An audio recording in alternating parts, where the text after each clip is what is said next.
So you have a tender rate and you love overlanding. You have plans to do it big on the trace and some super glamping.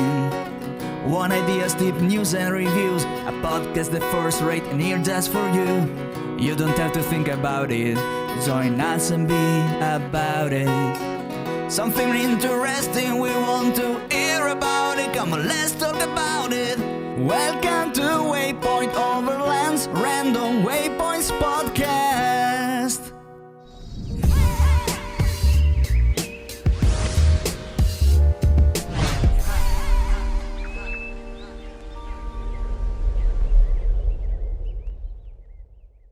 Sponsored by Midland, communication for every adventure. The industry leader in radio communication technology and innovation for over 50 years. Sponsored by MyMedic. Sponsored by Tembo Tusk. Sponsored by Shower Pouch. Sponsored by DeMoss Collective, mission built and made for mobility. Sponsored by BrewTrek. Sponsored by Hard Impact Designs. Always remember, the opinion you follow should be your own. Just consider the things stated here to be a second opinion from a complete stranger online. What's up, Candy? Hi, how's it going? Thanks for having me back. Oh, you're like royalty with us. You're the homie. You're our friend. You're so sweet. So hopefully you'll be reoccurring every now and then. This won't be the last time. That would be great. What's up, Mike? Well, Phil, same old, pounding away out here on the East Coast.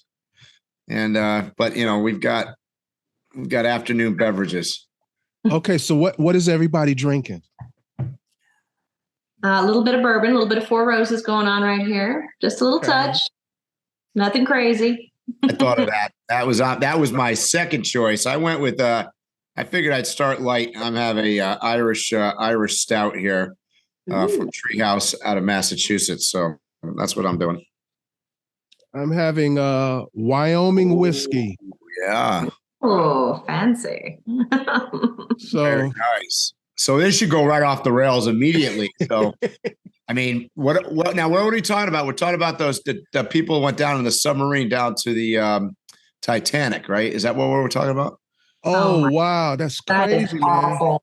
The founder of that company is actually in it, and he's from Seattle.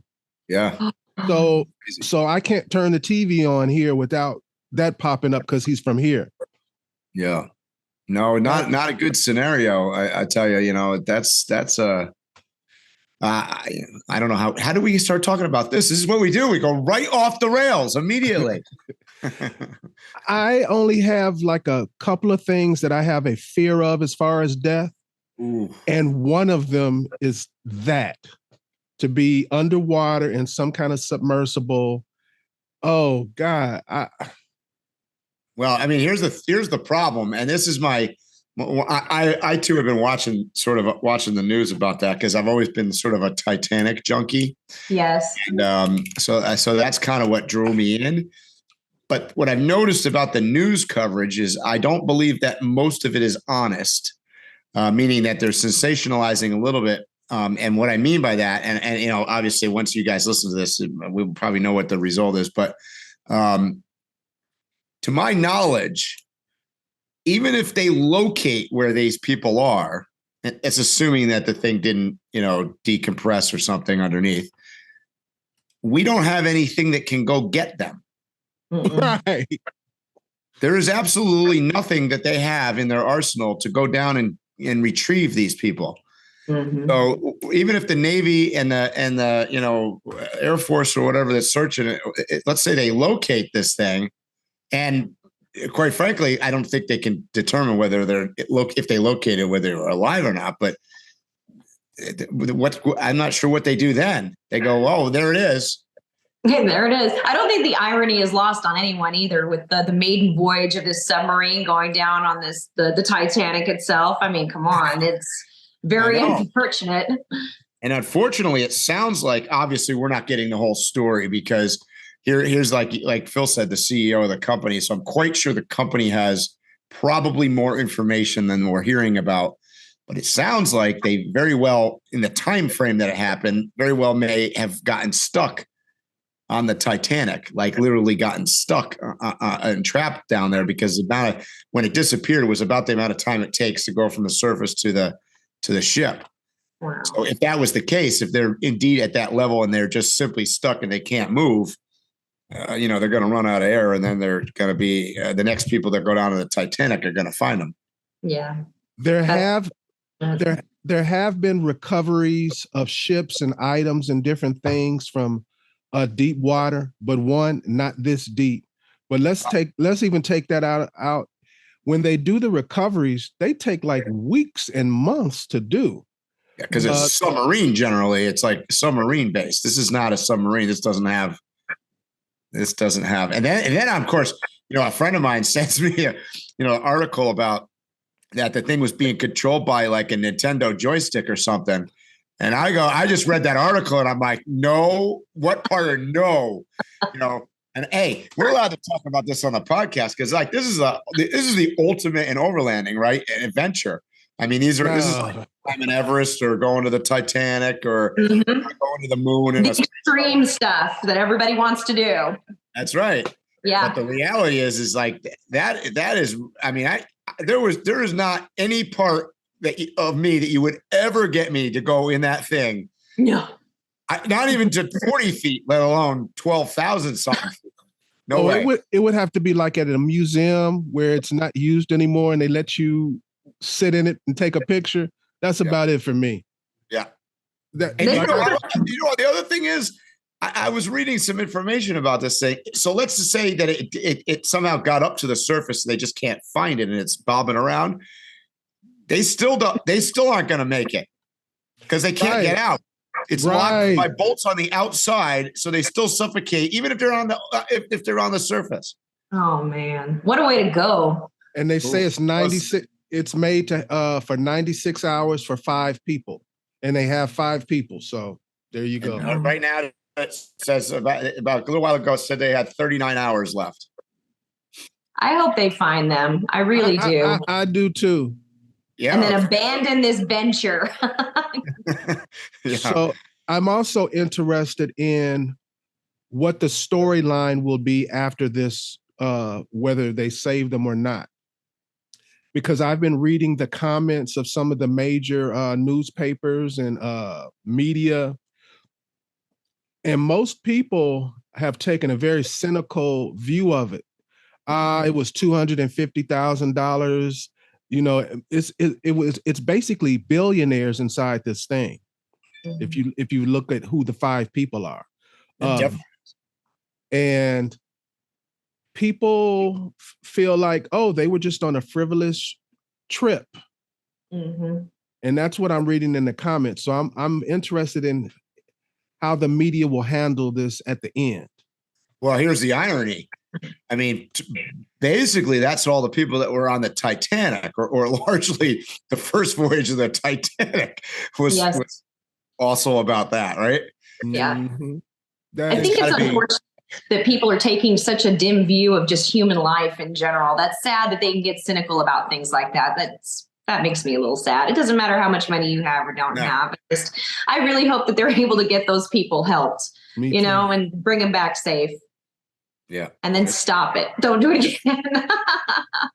Yeah, but I mean, that's what was going through my mind more than anything was like, it takes obviously a certain type of adventurer to strap yourself into what amounts to a Chevy Astro van and go 2 miles below the surface of the water where it's dark. You got the window's like this big, but it takes so there's different personality types out there, and that definitely relates to, I think, us as people that are either, going out overlanding anywhere for whether it's a week, 2 weeks, 4 years or whatever. There's a certain personality type. It's funny because we were just talking off the camera here about, events. We're going to talk about some events that we all attended, but all the people that attend these events, I find, have interesting personalities, right? It draws an interesting crowd of I don't want to, whatever you want to call them, adventurers, explorers, people that beat to a slightly different drum. So those stories that I see, about these people going to the Titanic and stuff, probably why it interests me so much. Well, you got to think about the lifestyles of the people that do these things. I mean, you wake up in the morning and whatever you want to do, you can do, and you've probably done. So you're always looking for the unique, the eccentric, the off the beaten path. I would too. Yep. Yeah. Yeah. I guess that's one way of looking at it. I think I would just, if you gave me a choice that you told me I had to do one of the two things, I had to go to the top of Mount Everest, or I had to go to the Titanic. I'm going up Everest. I don't, that dark underwater thing is not my cup of tea. I'm with you, man. We're going to Everest. We can do our podcast up there. And I don't like cold. So, I mean, that doesn't sound good either, but it sounds better than going below the water. How's the weather there, Candy? Fantastic. Much nicer than it was over the weekend in Utah, that's for sure. It was nothing but rain and wind whenever that wasn't happening. But yeah, here in Vegas, it's really great. It's raining outside here. What about you, Mike? It's it's overcast a little bit today, but it's seasonable, I would say, 75 degrees probably. All right. So I wanted to gather us together because this is a unique situation on the podcast where everybody went to a different event in different parts of the United States on the same weekend.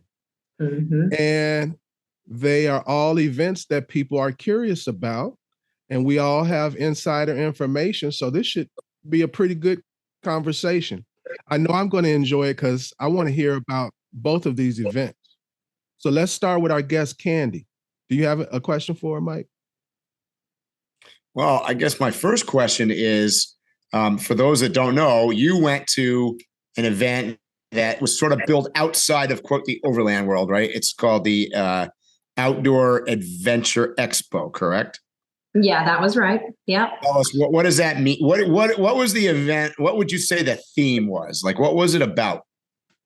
Well, it was about, it wasn't just about vehicles. It wasn't vehicle based like, the normal Overland expos were. This is about what you do when you get there in your vehicle. So there were really cool demos and classes and things about mountain biking. You could try out an electric bicycle on up there. You could try out paddle boarding if you wanted to, kayaking. They had a rock climbing wall that was really neat. So, it was about, what do you do whenever you get there? You have arrived. What are we doing? And this was it. And I thought it was, it attracted the crowd that you talk about, the interesting personalities. And it was a lot of fun. The people were great. The instructors were really fantastic. And I will tell you, we were at Snow Basin Ski Resort, and that was a fantastic venue. Absolutely fantastic. If the weather would have been better, I think, and it wasn't Father's Day weekend, I think that it would have been wildly successful. So I like hearing that, because you were talking about things that are near and dear to me, is getting out and actually doing it. Yeah. So here's an event where you can use your truck or your Overland rig, whatever it is, and actually do something on the other end, rather than standing around in a parking lot talking about how big your coil spring kit is. And let me read a quick blurb from their website, because you were asking, Mike, about the theme. Yep. Outdoor Adventure X is a mountain festival for the outdoor adventurer, with clinics and workshops featuring inspiring programming for climbing, trail sports, and water sports enthusiasts.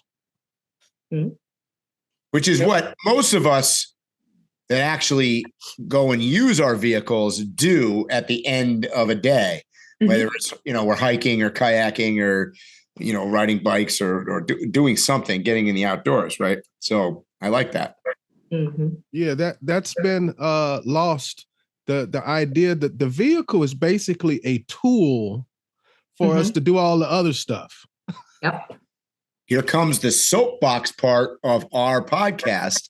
which when we ream into you guys every week, we talk about just going and do it, and it's not about what you're doing it in. Right. Yeah. Right? So, Candy, your particular event, it wasn't vehicle centric as some of the other events we go to, like the one I was at, actually.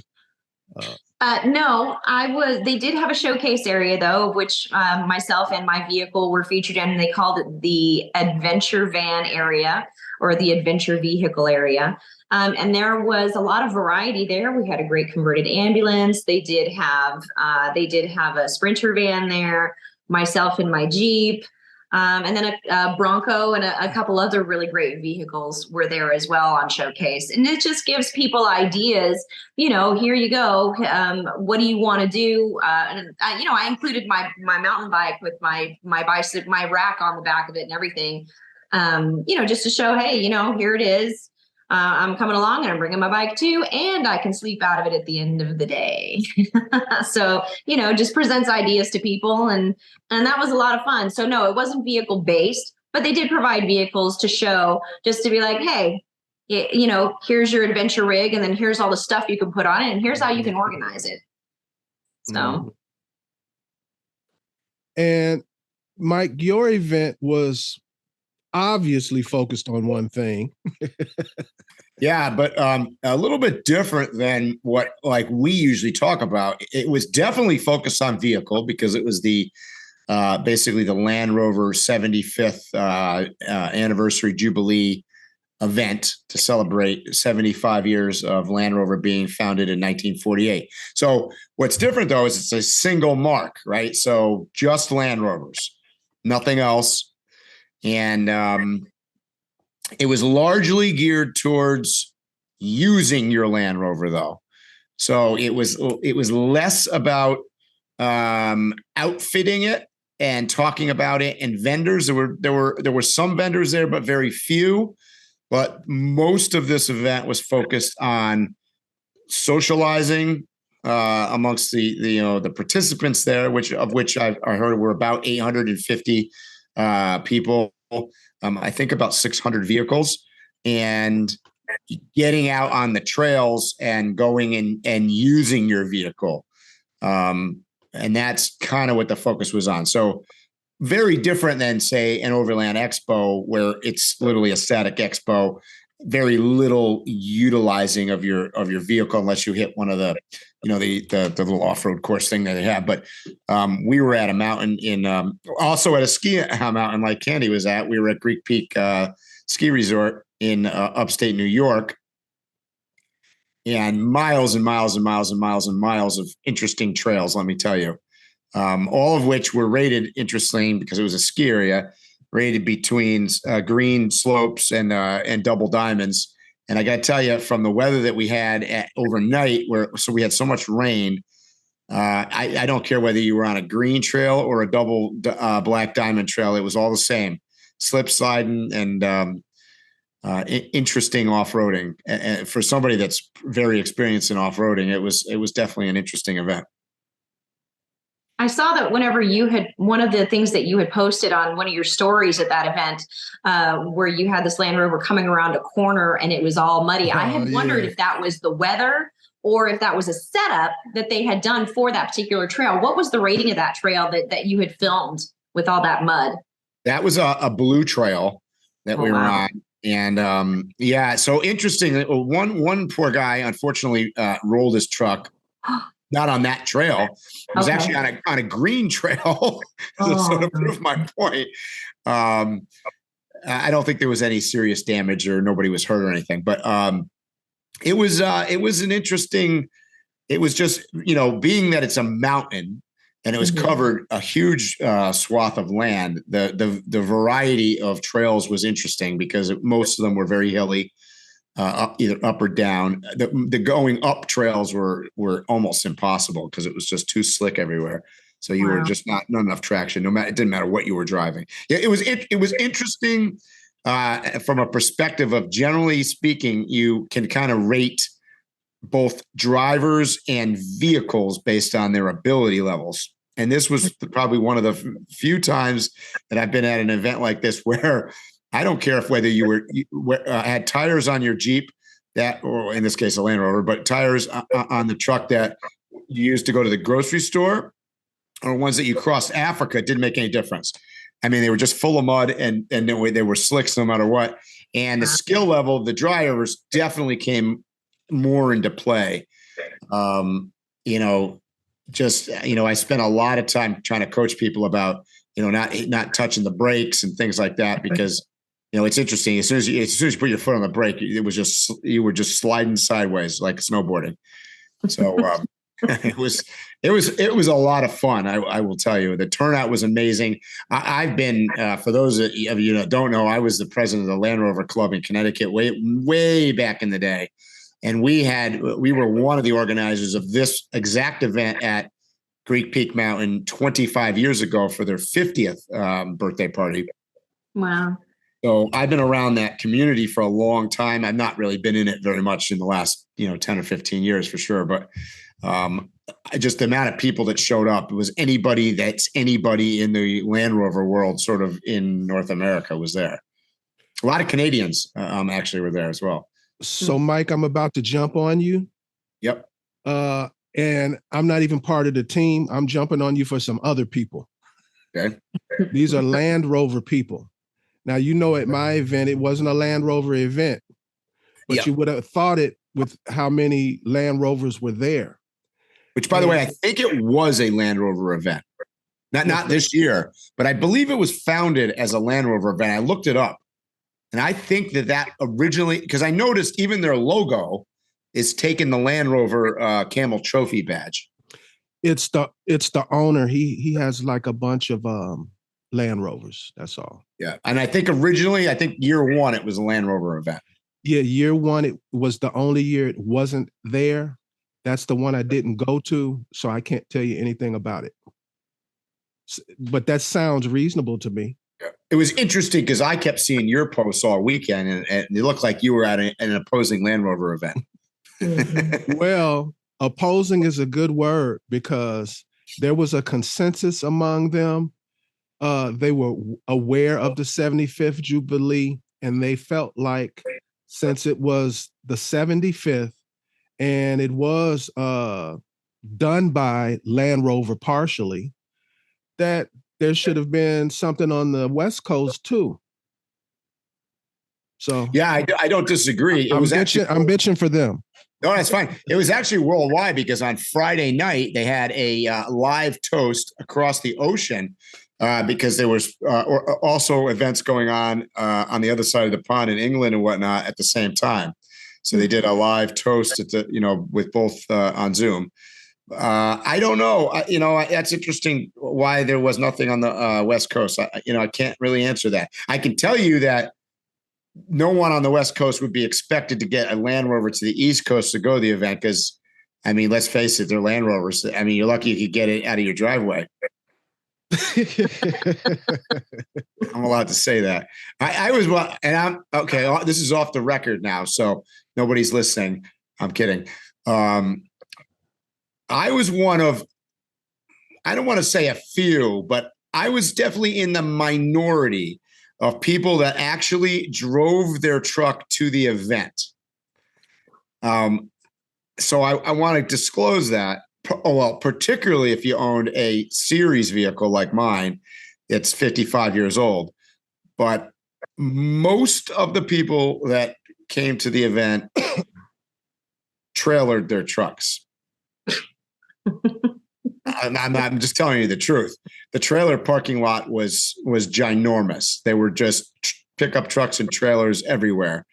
Well, there was a demographic at your event that even if the vehicle was in pristine condition, they still may trailer their vehicles. Well, that's the thing is, it's got nothing to do with whether it's a nice vehicle or not. It has to do with whether it can run or not. It's a Land Rover. So, I made it was 237 miles from where I'm staying in Connecticut to the event, 237 miles. Now I know who I'm talking to. I'm talking to Phil and Candy here. So this doesn't mean anything to you guys because all I get is how short of a distance I drive anyways. But 237 miles. It took me 6 hours and 40 minutes. I was going to ask how long it took you. Because if I hit 40 miles an hour, I'm not sure I actually ever hit 40 miles an hour. But the ride was beautiful, right? Absolutely beautiful ride. But, you know, you have to overcome, in my case, you know, the hot, you know, like the right side of one of my Converse is now burned because when you put it next to the transmission tunnel there, you know, but where your gas pedal is, it burns your shoe. It's so hot. The carbon monoxide poisoning, I'm just starting to recover from the weekend, but I, you know, I had to literally stop every 45 minutes or so because I thought I was going to pass out. And it's slow. I mean, and it's not comfortable and it's awful. And then I kept thinking to myself going, I drove this truck across Africa with another human being on board and we slept on the roof in a tent. What was I thinking about? Man, maybe I should sign up for that Titanic submarine. Candy. So what were the highlights or a highlight for you at this particular event that you? I'm going to be honest. The fact that there were very few people that showed up gave the folks who normally don't get to chat an opportunity to do that. So that whenever I say I really enjoyed the people who were there, that's the truth. The people that I normally don't get to talk to because we're so busy at these other events, whether we're camped next to each other or not, we're just so exhausted by the end of the day.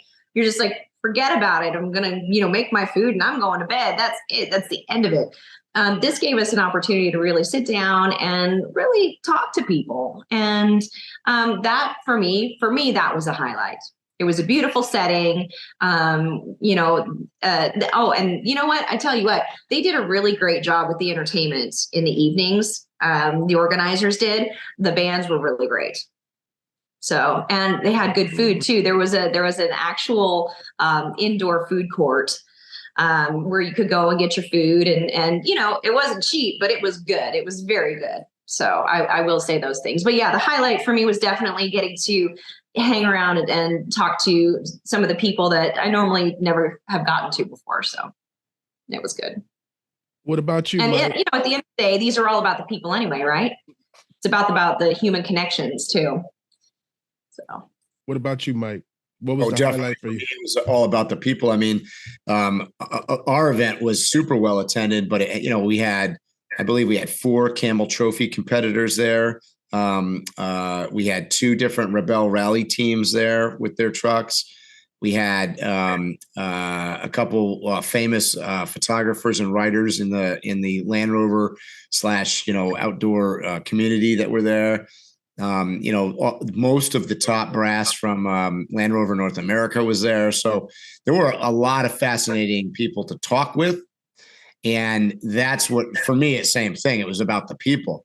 It was, you know, I had gotten to see people. Hell, I mean, Jim Leach shows up and he was one of my 8 guys that went to Africa with me on the Trans-Africa expedition with the Land Rover that I brought to this event. And I haven't seen Jim I didn't know he was coming, and I haven't seen him in, I don't know, God, it's been at least 10 years, if not 15. So I got to catch up with all sorts of people that I haven't seen in many years. So it's definitely about the people, for sure. How about you, Phil? What we haven't heard too much about the Northwest Overland Rally, and what your take on that was, and what was your favorite part? Oh, wow. I would have to say I don't know how to describe what I want to say, but a majority of the people who go to this event go every year. And I just enjoyed the exuberance that everyone had, that it was finally picking up after COVID, that it was a successful event. You know, I always speak about either education or social. And it was a very, very social event. It always has been. I've told you this a million times. I've been begging you to go to it. It's the only true Overland rally experience in the United States, in my opinion. What do you mean by that? Well, okay. One, let's start with the vendors. Mm-hmm. You may go to a particular vendor and he's not even there because he's 2 doors down chatting with another vendor. They're not like focused on moving product. They're not, the vendors are not getting together in little clutches and having discussions about, well, I'm doing well this weekend or I'm not doing well. They're talking about their kids and stuff like that. They're having long conversations with people who are coming to visit them. A lot of the other events, you have more people there that are curious about what's going on. This is a more well-seasoned group of people. They may not be a quote unquote overlander, but they absolutely use their vehicle. They absolutely are outdoor centric people. So everybody's on the same vibe. It's a truly friendly environment. You don't feel like you're being pushed to buy anything. So that's why I don't have much to say, because I have too much to say. I don't have any negatives to say about this event. I love the time of year. I love the place it's at, the people who run it. Ray Highland is the guy who runs the event. If you guys come to the event next year, the following year, he'll be like, hi, Mike. Hi, Candy. He knows. What event does the guy running it know everybody? After you've come there one time, he's going to know you and he's going to treat you like a friend. You know, people, I hear his name out of everybody's mouth, no matter who they are. Ray. And there's nothing missing from the event. You know, you go to some events and it's more about the vendor booths. You go to some events, it's more about the training. You go to some events, they have little excursions where you leave to go do things. We have everything. If you want to go into the mountains on the BDR and go on some trails, there's trail rides. You just sign up for them. If you want to take a fun obstacle course, we got it. If you want to take classes from people who know what they're talking about, you know, I don't give credit to just anybody, especially when it comes to education. The education is high quality there. People like Bob Waller, people like Andy Lilienthal from Warren Winch. It's got everything. The vendors spend more time feeding you and giving you stuff to drink than talking about products. Some people literally will be in their booth for 30 minutes talking to them and then like, oh, so what do you do? They don't even know what they do because that's not the conversation. Sounds like an event I may need to check out. You do, Candy. That'd be fun. If you were to go back from my first podcast to now and all throughout my social media, I've always spoken of this as my #1 event in the United States. And I put the expos in another category separate. They're their own entity and world. So I don't count them in that list. Everything after that, Northwest Overland Rally is #1. And I'll argue anybody on that. Well, it sounds like we all, for anybody listening out there, have new events to check out. Yeah, I'm gonna buy a Land Rover within the next 25 years to go to the 100th event. we kind of joked about that. We'll all be there on oxygen or something, or certainly, God, I mean, my truck is already 58 years old, right? So 78, I don't know, what is that, 80 something years old by the time the next event like that comes around. And when did you buy that? What year did you buy that vehicle? I believe I bought it. I got to look it up. It was either 92 or 93. So I've owned it for 30 years. Oh, okay. Wow. Okay. I'm the second owner of that truck. Oh, okay. Yeah, I'm a big fan of classic cars, so I know what a big deal that is. Yeah, on my way up, I get there, and my friend Eric Archer's there, and first thing I see him, I go, Eric, I think I'm kind of done with events, especially Land Rover events. It's just like such a long drive, and I actually was thinking on the way up in my 6.5 hour plus drive, I was like, I'm not really utilizing this truck anymore. It sits around. It's probably gone 1,000 miles in the last 10 years. I should probably sell it, and it should go to somebody that's going to appreciate it or do something more with it or whatever, blah, blah, blah, blah, blah, blah, blah.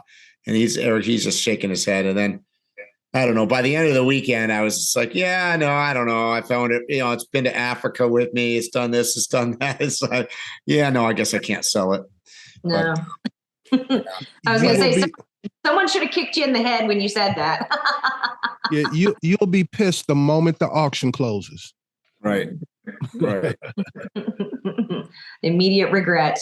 I mean, I will tell you that the advantage is it does make my Stewart and Stevenson feel like a F-16 fighter jet.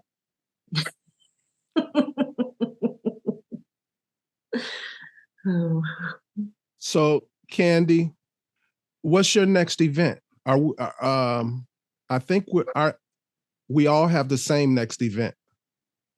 Yeah, I'll be in Redmond, Oregon at PNW, so the Overland EXPO Pacific Northwest. And Mike, will you be there? Overland Expo Pacific Northwest in Redmond. I will be there as well, and I am super excited. Like, I can't even begin to tell you how excited I am. I'm going to be there to be an instructor. I'm going to be going around talking to people. I'm going to have no truck there whatsoever.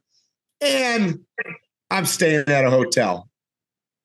Oh, you're getting fancy on us now. I don't know that we can be friends anymore. Oh, man. What's interesting, I didn't know this before, but Redmond, I already knew that this venue is such a great venue.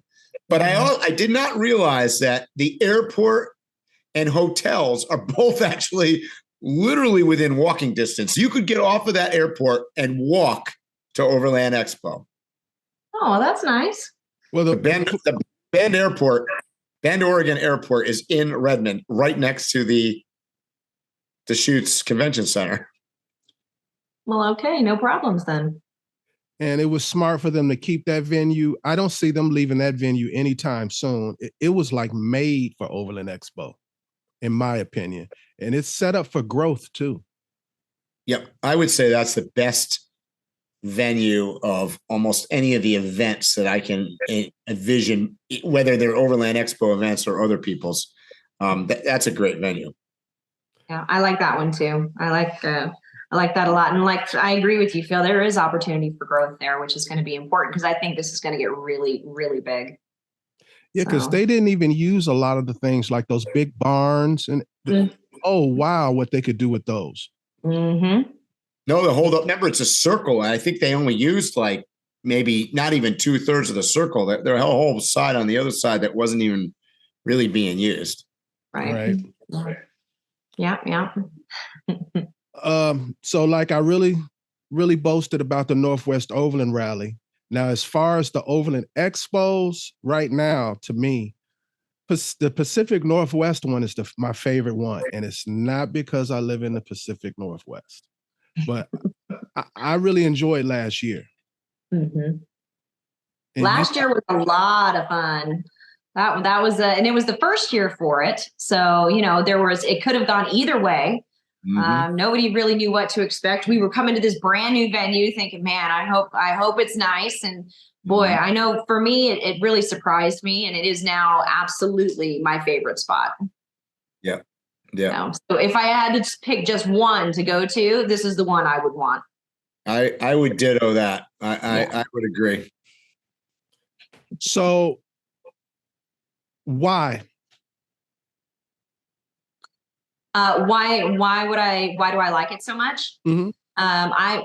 So I really like the camping opportunities. around that area as well. So whenever I got there, I actually did a couple of waterfall hikes before I even got to the event. I took a week just to explore that area and really check it out. I went to Crater Lake National Park. I hiked 2 different waterfalls, got some great picture, got caught in the rain doing it because, it's Oregon and it's the Pacific Northwest. Rain's happening whenever it decides it's going to happen. It was beautiful. I was able to get to a couple of really great secluded camp spots and just hang out and enjoy what Oregon had to offer. So yeah, outside of the event itself being a lot of fun. And I think a lot of the local people who showed up to the event too were great. They were great to talk to, just really cool people and really into the outdoors, really into the outdoor activities. Because I know that I taught a couple of classes and I was engaging in those with those people, and they were just really, they were out there doing it. It wasn't just we're going to show up here and it's going to be a big party. They were there to learn. They were there to, see what the latest, greatest, newest, most wonderful, things are so that they could improve on what they were doing. It wasn't just about having it. It was about using things. So yeah, I really enjoy that event for a number of reasons. And those are it. Those are the reasons for me. What did you like about last year, Mike?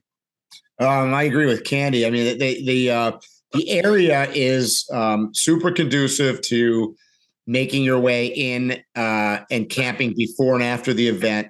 There's beautiful areas all around that location. The people in that area I found also to be very outdoorsy. And because of that, they're kind of doers. Like I thought the actual staff at the expo facility was great. The locals there I really enjoyed. Bend is a great city. You and I got a chance to hang out before downtown there.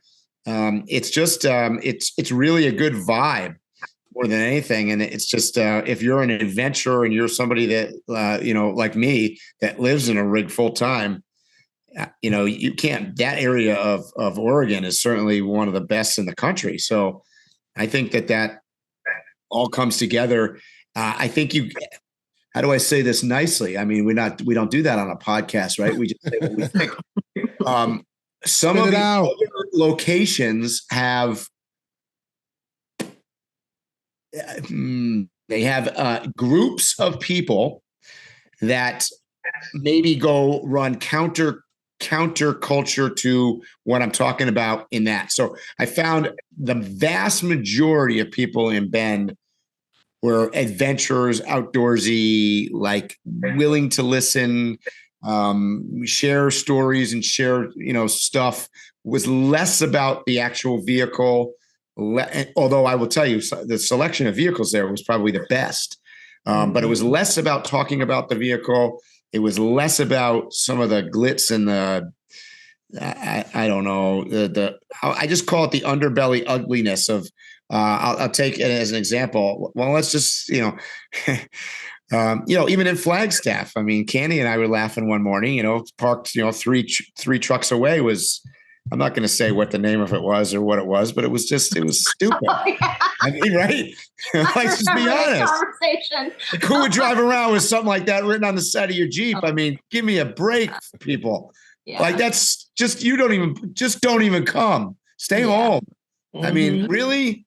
And then, at Overland Expo East, you get an interesting mix because you got some worlds colliding there, right? You have some, I'm going to call it the wheelers, that really diehard off-roaders are colliding with the more, adventurers and, some of the people that may be traveling around the world and wanting to go experience different cultures is obviously very different than I want to go pound my suspension into a bunch of mud and rocks and see how many things we can break in one weekend. Yeah. And then when we figure out what we break, we'll fix it and we'll buy better ones.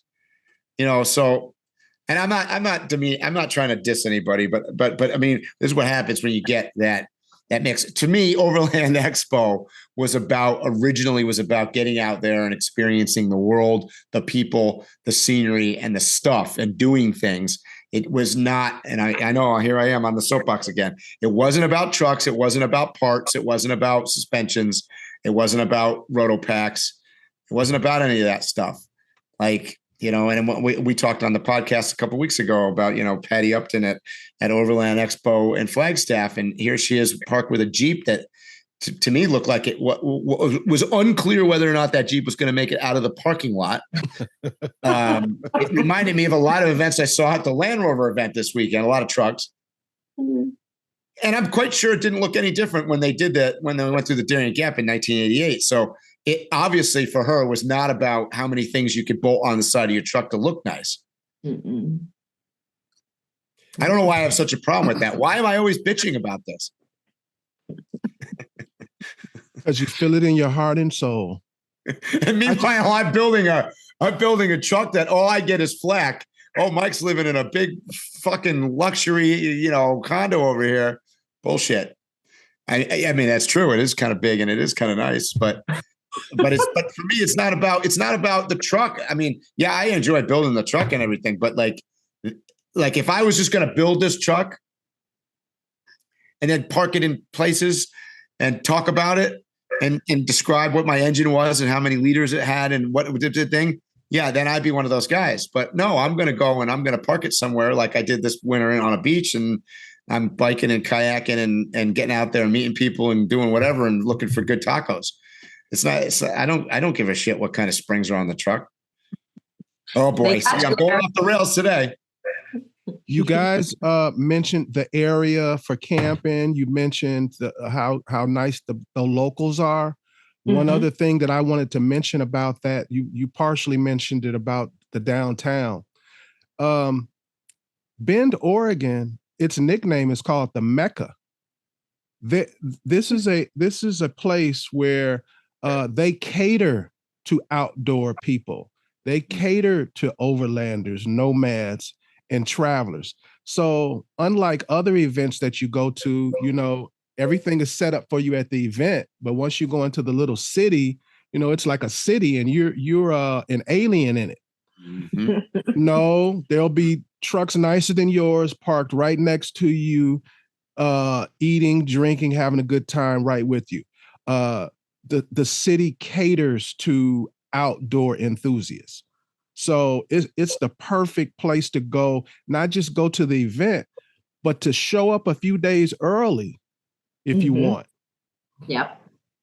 I make a point of that too, of going and checking out the area, especially whenever we're going someplace that I really, really enjoy. Bend was actually someplace that I looked at relocating to at one point in my life, just like Flagstaff. So whenever this venue came up, I was very excited and I could not wait to get there. And I was like, okay, that's it. I'm taking a week and I'm going to check this all out. And then, because I usually at either one end or the other of my trip doing in there, I don't just go to the event from point A to point B. I get there, but it's checking out all the other stuff that's really cool about the area, so that I can get, like you say, get a feel for the vibe, of it all. And I just love Bend. And I spent some time downtown too whenever I was there. We did not cross paths, but I was there too. And it was a ball.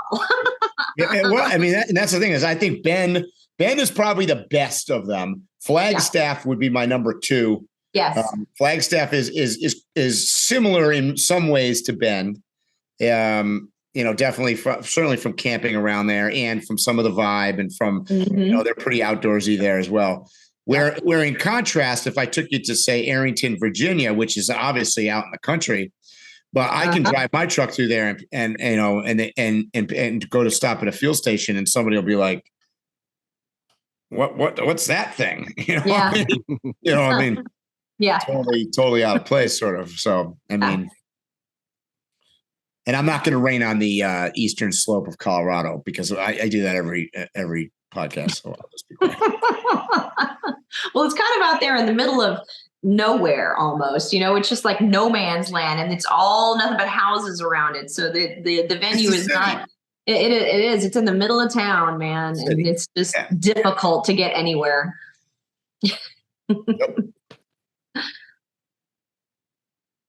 So Are we behaving, Phil, or we're not? We're not behaving today, are we? Y'all don't ever behave, so I don't even expect it. Good point. I invited Candy on with war in mind. Oh, good. Confusion. Bad things.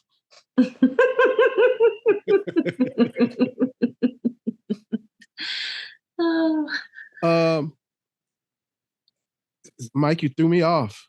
I know. Yeah. You know what? I want to show you guys here. See, I'm getting off topic again. I bought recently a 3D camera here. This is the 3D or 360. Sorry, yeah, 3D. Well, boy, 360. And I tested it out this weekend. So look for some video. It's kind of weird. I don't know if anybody's familiar with these things, but it's got a camera on both sides, right? So if I hold it like this, or I hold it like this, or I hold it, it doesn't matter which way I hold it. Like I'm recording myself right now. If I turn it around, I'm still recording myself. If I turn it like sideways, it doesn't matter what I do. And I don't know why I'm talking about this. Well, because I did a bunch of recording at the Land Rover event, and I just think it's fun. So, but people don't understand the camera is what I was going with this, is that you can, it's all in the editing, right? So it's stitching together two views. So like you can use one, it's kind of fascinating. You could use one camera sitting like this, and it's recording, like let's say you're in a car and it's recording where you're driving to. It's also recording what's behind you. So when you put it in your software, you take your mouse and you just spin it around, and you could take any angle you want, and it's shooting in 5K. So, to make a regular 16:9 video or whatever, you just take any 16:9 square out of that whole circle. It's crazy. And I was playing around with it last night. I just happened to look at that. So I know we weren't talking about tech here, but is that the GoPro version? No, this is a company called Insta360. Okay. Because I was looking at that and I wondered how that worked. So I'm interested to see how your videos come out. I can't wait to see that. They're pretty much the these guys are sort of the 360, like GoPro is sort of known for the action camera. These guys are really the 360 camera. Okay. What's interesting about it all happens with the software, really. But I will tell you, I used it this weekend and took it because the selfie stick that it's attached on here, they say it's invisible. It's not really that the stick is invisible. It's that it's got two cameras facing each other and it stitches out the middle. So when they put the two pictures together, because there's such wide angles, there's no selfie stick. So I was holding up my arm and sticking it out the window of the Land Rovers when we were off-roading. And honest to God, I was watching a video last night. I go, oh my God, it's like flying a drone without having a drone. Because if you stretch the stick out, you're seeing the roof of the Land Rover. You're seeing the hood. You turn it around, you're seeing the back. You see the trucks following you. It's like flying a drone. So it was pretty interesting. It was the last thing that I didn't have in my, to record video. I like to have an action camera. I like to have a larger format, SLR lens kind of camera. I like to have, a couple drones. And that was the last thing I felt like format that I didn't have was the 360. I know there are a lot of uses for that. The one that I found interesting is some people will take trail rides using them, and they'll have it inside the vehicle. So I can look out the window, then I can scroll, then I can look out the side window. I can look out behind them. I love it. I did that. It's super weird. It's like I had it mounted in my Land Rover, and I recorded a video where I'm talking. I'm like, blah, blah, blah, blah, it's talking. And then I just go zoop, and there you go. There's your front view, and there's your window view as you go along. And it all comes from you almost need one camera, and you're shooting 4 different directions. Wow, it's weird. Huh. I know you're gonna get good at it and do some kind of crazy video with it. Yeah, I'm not sure I'm good at it yet, so we might not. We'll see what happens. You got to watch a bunch of videos because people do some crazy things with them. They've got a couple different software things where you can, if you want, I don't know if you guys have ever seen, where they take, you get those cool pictures that looks like a guy standing on top of a globe, like a world. You see the coming off. That's what this does. If you put it all in one. I didn't know that was that. That's what that is. So you'll be standing there and you got trees around you and it looks like you're standing on top of the earth. Yeah. That's that camera. I thought it was like a fisheye or something. That makes sense though, now that you said. Yep. Yeah, that's cool. Yeah. I can't wait to hear what your thoughts about it later on. Well, the other thing, I bought a mount for my bicycle and my motorcycle and stuff. So you can effectively like put it on the, the secure mount on the back of the thing and it sticks up and you're riding along and it looks like a drone's following you. Wow. What's weird. What else is amazing about it from a technical aspect is the software is working to do all of that and it still has stabilization.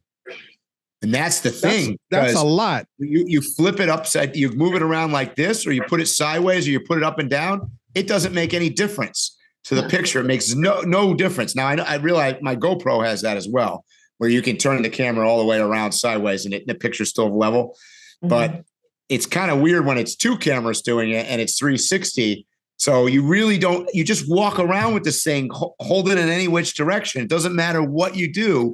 You got the whole picture. It's weird. And there's no glitch. There's no shake or nothing. No. Nice. So there's our tech. We should do that more often, Phil. I think we should have a tech session. And yeah, people always asking me what I'm filming with. What camera would you say you use the most? I already know the answer, but what would you say you use the most? Same here. iPhone. Mm-hmm. That's the reality. Mm-hmm. I mean, and if you're not admitting to that, you're lying, because I think everybody out there in YouTube land, I mean, we all have a whole assortment of cameras, but the easiest one to pull out of your pocket is your phone. And let's be honest, I mean, it takes pretty damn good pictures. Yeah, sometimes it's actually the best camera. Yep. They do wonderful in low light now. Yep. Whereas I have to make all kind of adjustments with all my other cameras. Mm-hmm. Or I need additional light. Well, like with your SLR, it depends on what lens you put on it. So, you could have it all set up for, one lens, and then you put a different one on, and then it's not all set up anymore. Mm-hmm. I don't have time to learn how to use the big camera. So I do. I use my phone and I like it. And I like my GoPro too. I've got my little action camera, which is great for, trail filming and stuff whenever you're coming at it. And I'm working on getting better at it. And there's some really great people on,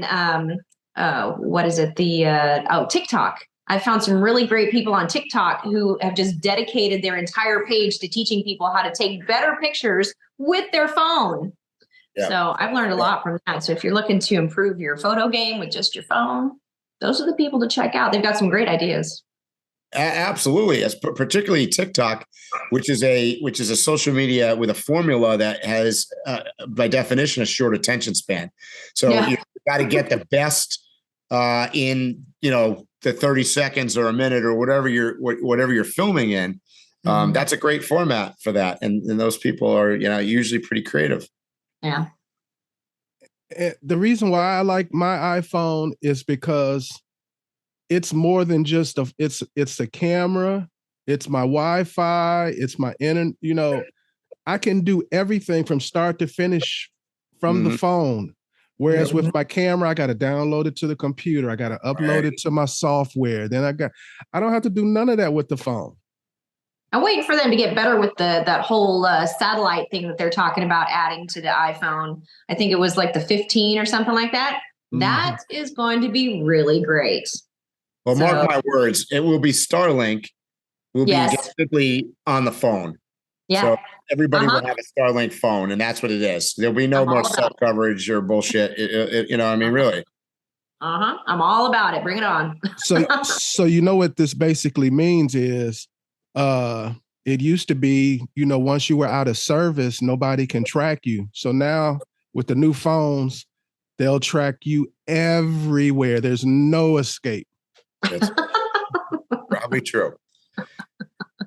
So my friend likes going out of service. She's like, then my family can't bother me now. Oh, going through a tunnel. Oh, don't have service down here. That's too bad. There'll be no more of that. Well, a lot of people feel comfortable doing things in the woods because, when they don't have a signal, like they'll throw trash out and do all kind of felonious things. So maybe that will lessen the trail degradation that we have. It'll lessen some of the garbage that we see, because they'll be able to track that.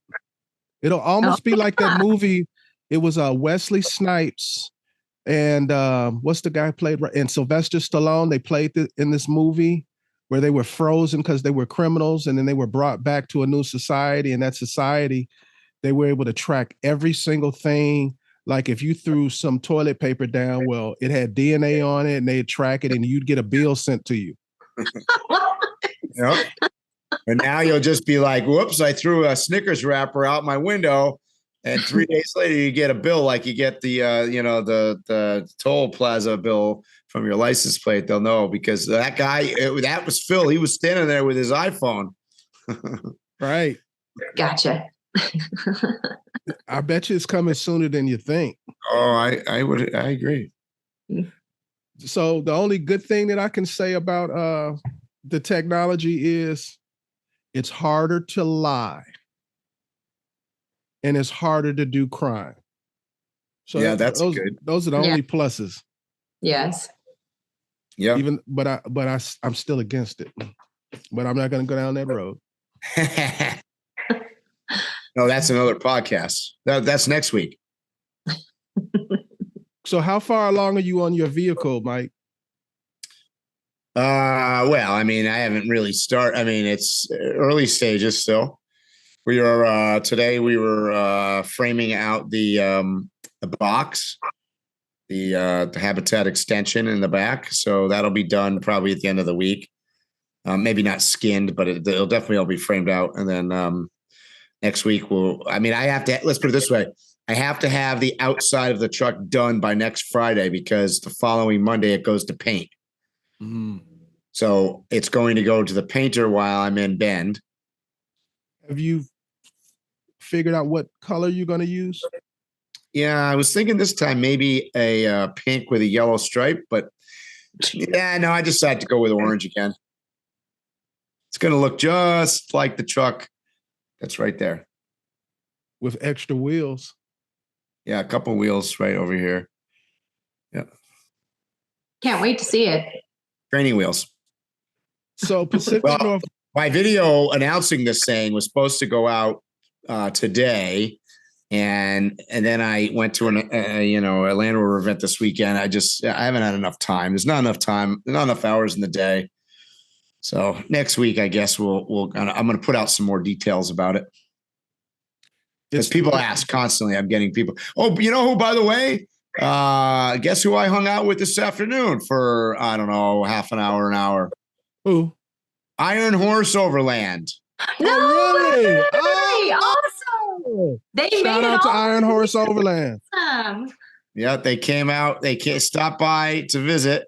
I told them where my truck built. So they've seen the truck in the build process now. Okay. They came by. They're on their way up north. They're heading to Labrador and Newfoundland for the next month and a half. Yes, they are. I know. I'm excited for them. They're gonna love it. That's gonna be a good trip. Yes. Shout out to IRONHORSE. For those listening, it's a couple that we know.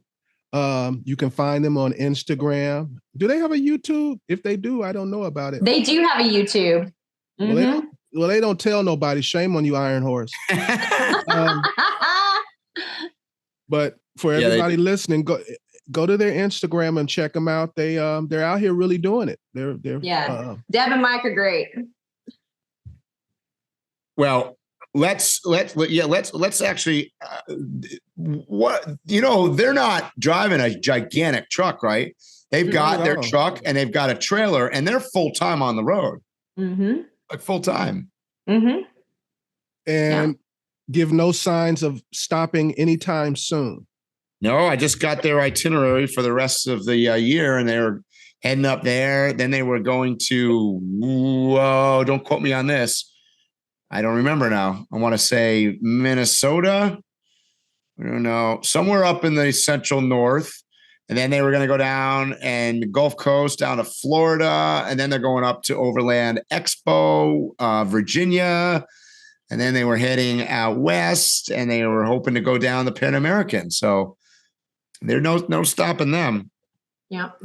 So they do have YouTube, Iron Horse Overland on YouTube as well. And they also instruct at expos. A lot. They were at West. So these are knowledgeable people. They know what they're doing. I recommend following them. So I have whenever I first met them, well, I met Deb, and it was the first year for Mountain West in Colorado. And I did not meet them at Expo. We were both on the road, and we came in to use a bathroom. And that is where I met Deb. So in my contacts with her phone number and stuff, on both of our phones, we have bathroom friend written next to our phone numbers in our phones because we met in the bathroom. We got to Expo and we looked at each other like, hey, didn't we meet? I met you in the bathroom. And that was just so random. But that's something fun about traveling this way too. I've met so many people that way where it's just a random meeting and then we come together at maybe some of the shows or something like that. It's like, hey, we've met at this weird location. Good to see you again. It's so weird. After a while, you start counting like, how many states have I seen you in? Yeah. You know what I mean? Like all over the country in different places. It's so weird.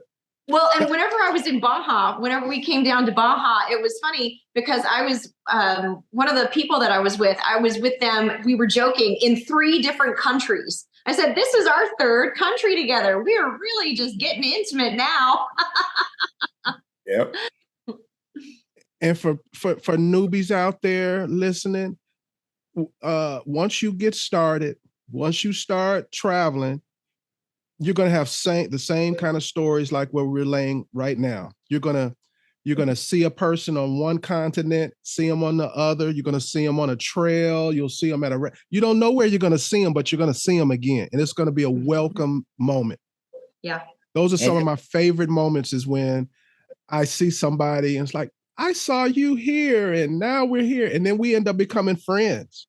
Yeah. I have like good friends, and that's how it started. We just kept seeing each other. That's when I say that it doesn't matter what the vehicle is, it doesn't, because you're going to see the people, right?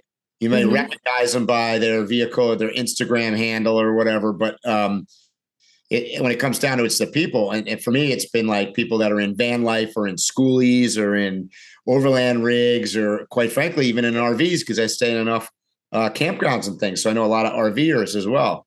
So it doesn't really matter what you're traveling in.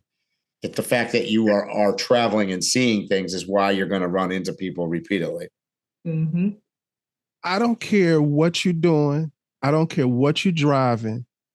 I just want you to be aggressively going out and doing it. That's it. Right. That's it. Because look, we the 3 of us, we travel different, we roll different, our lifestyles outside of this are different, everything. But we love the same thing. And that's just getting out there and doing your thing. Not my thing, not your thing. Do your thing. Yep. So guys, I am so glad that we got together one more time. For those who don't know, we're pretty much running buddies. Would you say that's an accurate statement, guys? Definitely. We're forever intersecting and doing wrong together. Right. So can't wait. We're all going to be together in another, what?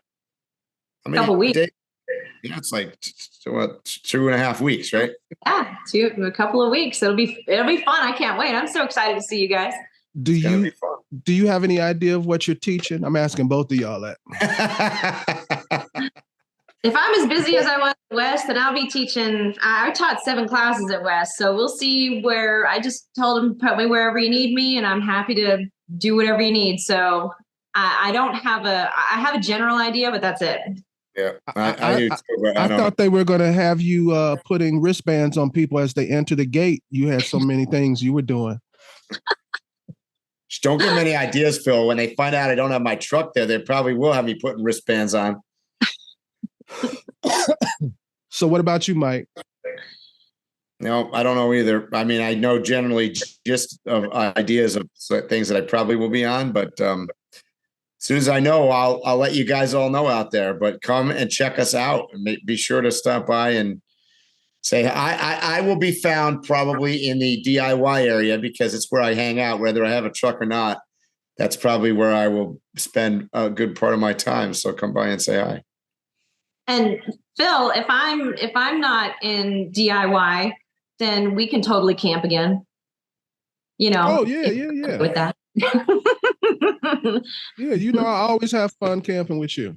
Woohoo! I know at least I'm going to at least eat good. Oh yeah. We always eat good. Yeah. Oh yeah. Well, that is true. That is our problem. We always eat good. That's not a problem. I don't see that as a bad thing. Food is good. Do you want steak again? Yes. Okay. Was that too fast?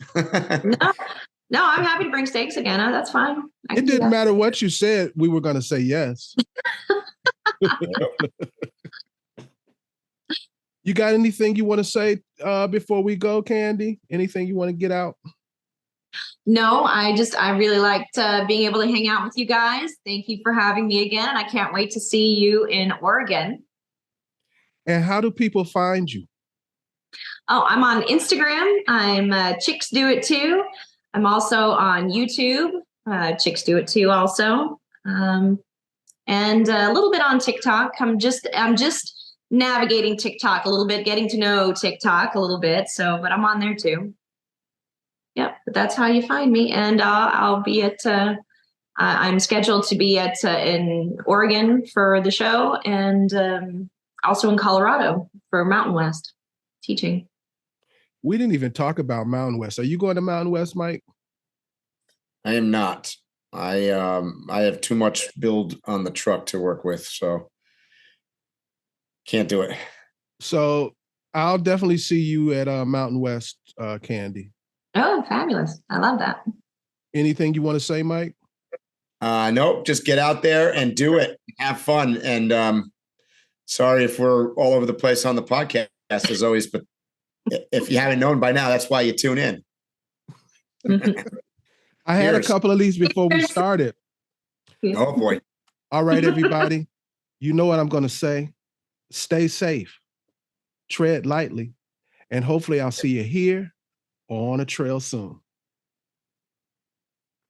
You have been listening to Waypoint Overland's Random Waypoints. Like, subscribe, and stay tuned for more.